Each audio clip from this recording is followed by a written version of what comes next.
Souvent, les personnes qui ont intégré cette croyance profonde que si elles perdent le contrôle, elles ne seront pas dignes d'être aimées, que si elles perdent le contrôle, elles seront rejetées et donc en insécurité. Souvent, ces personnes-là nourrissent la culpabilité. Aujourd'hui, on va parler de ce sujet qui touche énormément de femmes que j'accompagne, que je reçois, que j'entends, que j'écoute.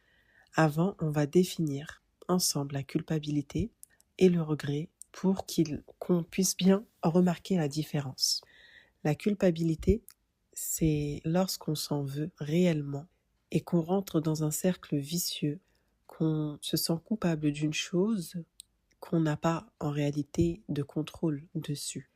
Le regret, c'est quelque chose qui est sain, qui est nécessaire à notre évolution.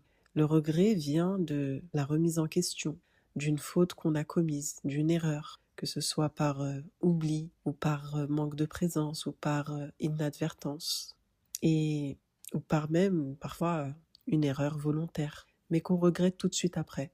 Et c'est quelque chose souvent où on a le contrôle dessus. Et par le regret, le repentir se fait. Par contre, quand on nourrit la culpabilité, c'est un cercle vicieux et je dirais même infernal parce que il empêche réellement d'accomplir ce repentir sincère. Pourquoi ? Parce que dans le repentir sincère, il y a des étapes à respecter pour que notre repentir soit accepté auprès d'Allah subhanahu wa ta'ala. Et une des conditions est le regret, pas la culpabilité. Et si on confond les deux, il se peut qu'on ne remplisse pas une des conditions du repentir sincère, qui est le regret. Donc tout ça, c'est à prendre en compte et à bien méditer. Et souvent, ces femmes, elles s'attachent à cette forme de culpabilité, pensant que ainsi, elles seront acceptées malgré tout. Mais, subhanallah, c'est une ruse de shaitan, parce que en réalité, la culpabilité est une forme de shirk, une forme d'association mineure. Pourquoi ? Parce que quand tu nourris ce cercle vicieux de la culpabilité, tu crois en réalité que tu as le contrôle sur tout, sur des choses que en réalité tu ne peux pas changer. Donc tu te crois supérieur ou à la même puissance que ton créateur. Astaghfirullah, qu'Allah nous préserve de cette fausse croyance. Et tout ça, ça va venir en fait freiner, bloquer le pardon déjà envers toi-même et la rahma divine qui doit descendre sur toi, sur ton cœur pour que tu puisses être apaisé. Mais c'est pas possible en fait que ce pardon et cette rahma se fassent si tu as nourri en fait des fausses croyances dans ton cœur, si tu n'as pas cette conscience qui laisse place à la vérité dans ton cœur, al-haq, Allah subhanahu wa ta'ala. Et la culpabilité, elle a ce pouvoir aussi de te bloquer dans le passé et elle t'empêche d'être dans l'instant présent. Tu vois, ces ruminations sans arrêt qui te laissent en fait que dans ta tête, qui te coupent de la réalité, qui te coupent de cette pleine présence et qui empêchent en fait la taqwa, la conscience de remplir ton cœur. Et ça, c'est un fléau, subhanallah, c'est affreux ce sentiment parce que vraiment c'est infernal, c'est vraiment infernal parce que ça te coupe en fait de l'instant présent. Tu n'es plus là. La culpabilité, ça peut te faire t'oublier clairement, subhanallah. Et tu es que dirigé par ton inconscience. Tu n'es plus dans la conscience, dans la taqwa, dans la conscience d'Allah. Tu ne te rappelles plus que c'est Allah qui est aux commandes. Tu te rappelles plus que c'est lui en fait qui a écrit la destinée, ta destinée. Il y a des choses que tu peux agir dessus et ça s'appelle le libre arbitre sur des choses qui, tu as du pouvoir. Mais il y a des choses où en fait tu peux pas. C'est hors de ton contrôle. Et quand on est dans l'épreuve souvent, subhanallah, on nourrit cette culpabilité souvent parce que on n'accepte pas. On est en colère. On comprend pas. Il y a ce manque de sens aussi. Et on se dit non, c'est pas possible. Il faut que je fasse quelque chose. Il faut que ça change. Il faut que je change la situation. Des fois, c'est une situation inchangeable, comme l'épreuve de la maladie, par exemple, ou l'épreuve de la mort.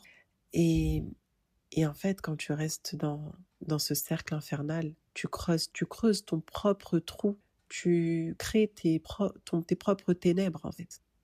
Et ça t'éloigne de plus en plus de la conscience d'Allah. Et c'est ça le plus grand risque, parce que c'est ça qui t'amène à ta perte finalement. De ne plus être dans la conscience d'Allah, de ne plus te rappeler que c'est Allah qui, par sa sagesse divine, qui a écrit ce destin et qui contrôle. Et en réalité, c'est lui le meilleur des planificateurs. C'est lui, subhanallah. Et bien sûr que dans l'épreuve, la sagesse, parfois, elle nous échappe. Et c'est pour ça que c'est important de connaître son créateur, pour savoir qu'il n'est point injuste, qu'il s'est lui-même interdit l'injustice, subhanallah. Et que, en fait, il a l'adil, c'est le juste, l'adil. Donc quand tu sais ça, tu lâches prise.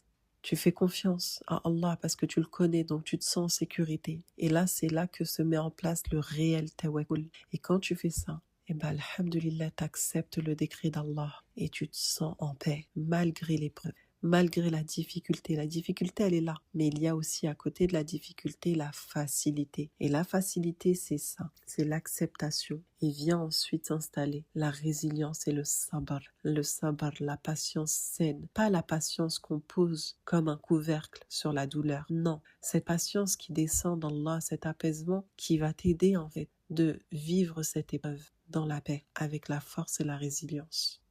Donc je dis pas que c'est facile, mais c'est simple. C'est simple quand on comprend réellement et quand on intègre réellement ces concepts fondamentaux. Et pour sortir de cette culpabilité, tu dois te poser certaines questions. Est-ce que dans cette situation, je peux changer quelque chose? Si oui, alors tu fais les causes et tu laisses le résultat à Allah. C'est pas tu fais les causes et tu t'accroches et quand il y a le résultat qui tombe, tu culpabilises et tu dis ouais mais si j'aurais pu faire ça, ouais mais si j'aurais dû et si avec les si on reconstruit un monde en fait et ça s'arrête pas. Et c'est le monde et c'est en fait le monde que tu construis, c'est le monde de la culpabilité sans fin, un cercle vicieux sans fin. Donc non, si tu peux changer quelque chose, tu mets en place les causes et tu laisses le résultat à Allah. Allah ne va pas te juger sur le résultat, il va te juger sur est-ce que tu as agi, oui ou non. Est-ce que tu as mis en place des causes en fait. Bien évidemment sur quelque chose que tu peux agir. Si c'est une situation où tu n'as aucun pouvoir, il faut l'accepter. Il faut accepter aussi ton état, être humble. C'est ça, être humble. C'est connaître ses limites.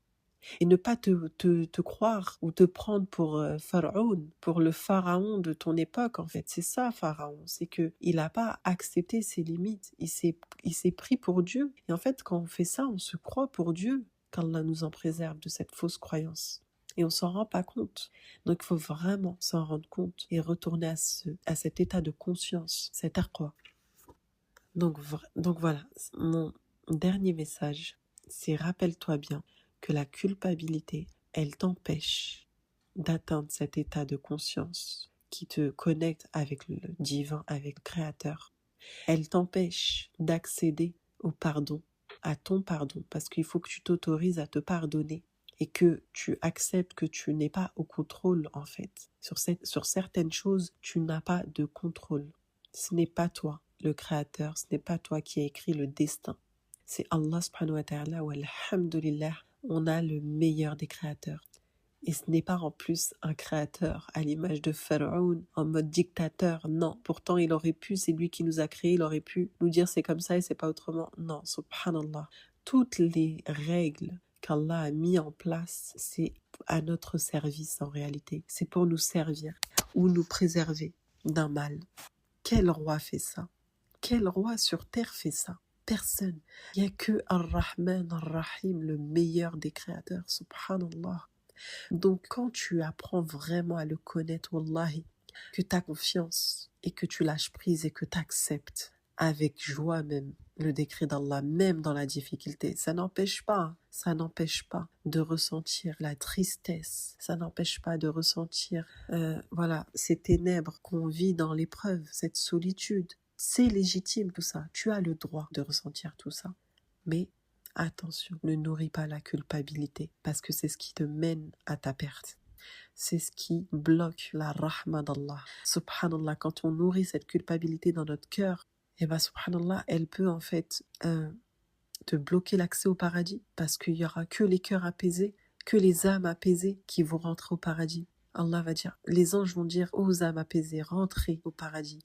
Quand est-ce que tu as vu une personne qui nourrit la culpabilité qui est apaisée? C'est incohérent, c'est incompatible. Quand une personne, elle est nourrie par la culpabilité, je peux te le dire, elle est loin d'être apaisée. Donc dis-toi bien que quand tu nourris, quand tu es dans un état comme ça de culpabilité, eh ben, tu t'éloignes de ton paradis. Médite bien là-dessus, partage avec nous ton expérience. Dis-moi si tu veux que j'approfondisse le sujet ou si je peux t'apporter d'autres éléments. N'hésite pas aussi à venir échanger avec moi en DM sur Instagram. Je suis assez active. Ça me fait toujours un plaisir d'échanger avec vous. Alhamdulillah, par la grâce d'Allah. Voilà, il y a toujours un éveil de conscience de votre part. Alhamdulillah, c'est toujours un plaisir de voir ça. Alhamdulillah. N'hésite pas à partager cet épisode aux femmes qui ont besoin, aux personnes de ton entourage, que tu sois une cause d'éveil, de conscience, que tu sois une cause de taqwa, de conscience d'Allah dans leur cœur. Allahumma amin. Et si tu veux réellement prendre conscience de ce qui se joue derrière cette culpabilité et derrière tes fausses croyances, tu peux te procurer mon livre Les cendres du rejet, guérir pour ne pas transmettre. C'est un livre que j'ai écrit pour les femmes, pour qu'elles prennent conscience en fait de tous ces mécanismes inconscients de défense et qu'elles reviennent à cet état de conscience, de taqwa, pour pouvoir s'élever auprès d'Allah, pour pouvoir revenir à Allah avec un cœur pur et une âme apaisée. Donc mon livre est disponible sur Amazon, il est également disponible dans la librairie El Bayina sur leur site et sur leur boutique en présentiel. Voilà, et n'hésite pas à partager ce podcast au plus grand nombre, qu'il soit écouté par le plus grand nombre. Bismillah, barakallahu fik, prends soin de toi, qu'Allah te préserve et qu'Allah t'illumine de son or.